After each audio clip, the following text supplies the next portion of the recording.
Thank you very much, Russell and Gary and Viv and Jody for having me here. And I'm just going to jump right in. And I have to say, it's a huge honor for Club Z to be a partner of JNF. And JNF is, as always, you guys are ahead of our times. It is June 5th.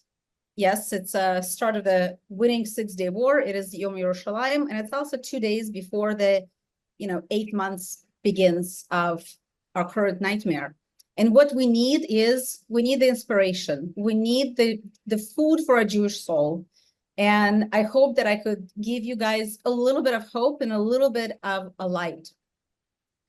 Gary mentioned that, I came to Zionism with realization that this is a justice movement. It is a restoration of a wrong. It is a justice prevail. We've corrected a 2,000-year injustice. And what could be more inspirational for our young people to grab onto? The good, I always try to find the silver lining among what is happening right now. And here's what I can tell you. There are so many stars that are born in the last almost 8 months, even among our kids, among your kids, and you have seen them. There are some stars that they've taken off on social media, the young man at UCLA, the young woman at UC Santa Barbara, these are the people that you see. But I'm telling you, there are hundreds and hundreds of Jewish students, Jewish teenagers who are stepping up. I want to read you a short quote from one of our kids, and he's an 8th grader. I joined Club Z after the massacre of October 7th, and it has completely changed my life. Since joining, I have spoken at the city council, I have gone to countless rallies, and I have volunteered in my community. We have been able to come together. Yes, unfortunately, you know what? We are the people who come together when we're under attack. And I think one of our miracles is that we do come together when we're under attack. And look what else has happened. Those of you who have been in Jewish nonprofit world, and been in a Jewish, plugged in at the Jewish education, you know that our kids have been under attack on college campuses and high schools for years. But it's one thing to know, and it's another thing to feel it on your skin, right? To feel it when it's your coworker who all of a sudden comes up with a kafia to work. When it's your coworker who puts Free Palestine sticker. When you see your coworker posting from the river to the sea. What is a silver lining for me? It is that now the parents and us adults have realized how excruciatingly painful it is to be in a professional environment and to be attacked simply by the people who are supposed to be your co-workers, supposed to be your friends, and yet they're attacking you at your core of your identity. You're a Jew. Whether you're a Russian Jew, American Jew, European Jew, whatever, Israeli Jew, you're not a Jewish American. You're an American Jew, because no matter where you put a cucumber, it's going to be a pickle. It's going to be a sweet pickle. It's going to be a jalapeno pickle. You are a Jew when you wake up. You're a Jew when you go to sleep. And that is the other thing that we realized, right? No matter how much you're going to try to hide, people are going to find out that you're a Jew, and those that hate Jews will hate you. So you might as well embrace what is our ultimate identity. Who is a Jew? Who was Abraham? He was the disruptor. He uprooted the entire world. So lean into that. Allow your kids to lean into it. Stop hiding. Stop trying to pretend who you're not. You're a Jew. So lean into that. I want to show you something very quickly. This was AP. This was AP Physics in a Silicon Valley high school. And I put a green light, a green arrow on this.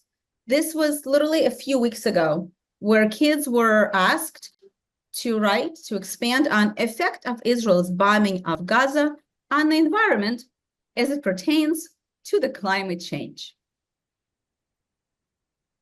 The absurdity of this claim, the completely asinine approach. But you know what would not have happened 8.5 months ago? Community would not have risen up in the Bay Area. But we're living in a different world. We live when we have been woken up to the reality that we are not in a golden Medina of 1970s in the United States.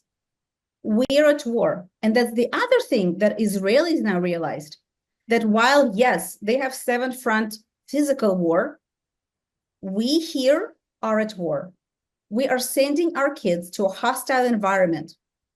So what kind of negligent parents are we if we're not preparing them to at least be able to defend themselves? I'm not even talking about defending Israel. Israel is defending themselves. How are we defending ourselves here? How are we preparing our children to defend themselves?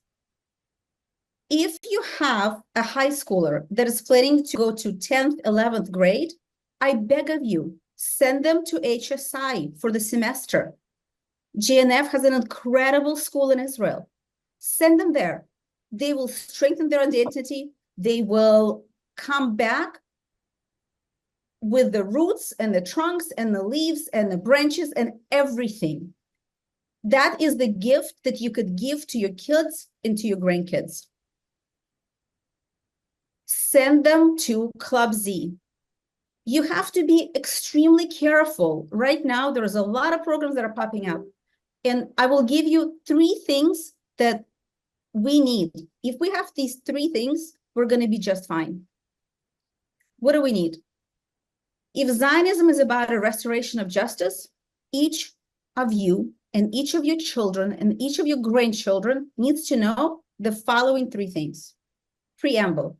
We have moved past, it's complicated, it's nuanced, it's so difficult to, there's nothing difficult to understand. And here's the 3 things, if you and your children understand, they will be able to find a way to the light. Number 1, Jews are from Judea. We're indigenous people to the land of Israel. We're connected to that land. While, yes, we are Jews in America, if you want to fulfill all of the commandments, you can only do it in the land of Israel. When we're praying, we're facing east. We belong to this land. If we can read territorial, acknowledgements for Native Americans, why can't we ask for the same? Why can't we ask the world to respect our territorial connections? Jews are from Judea, number 1. Number 2, we have, under current international law, we have every right to every inch of the land of Israel, from the river and to the sea. If Arabs want to change that international law, that's up to them to come to the negotiating table. But as the international law stands right now, we have historical, military, international law, we have biblical rights, we have moral rights. That's number 2. And number 3, what all of us need to understand is that Jews are a people, a nation, an ethnicity, and a religion. We predate all of these social constructs because we have had a civilization for hundreds of years before anything else came up. So if we are a people, a civilization that are connected to the particular land, and we come from it, and because we're there, we're bringing so much light to the world, what else could we be asked for? How could you not be proud of who you are? So that is what we need to do. We need to remind ourselves of who we are. And if people accuse us of controlling the weather and having space lasers and controlling the financial world, you tell them, yes, of course we do. Watch out. Be afraid. Because, small-minded people will only understand these small-minded things. So again, thank you very much to the Jewish National Fund. You guys are unsung heroes of the Jewish people for the past hundreds of years. And it's truly a privilege to be here. Thank you.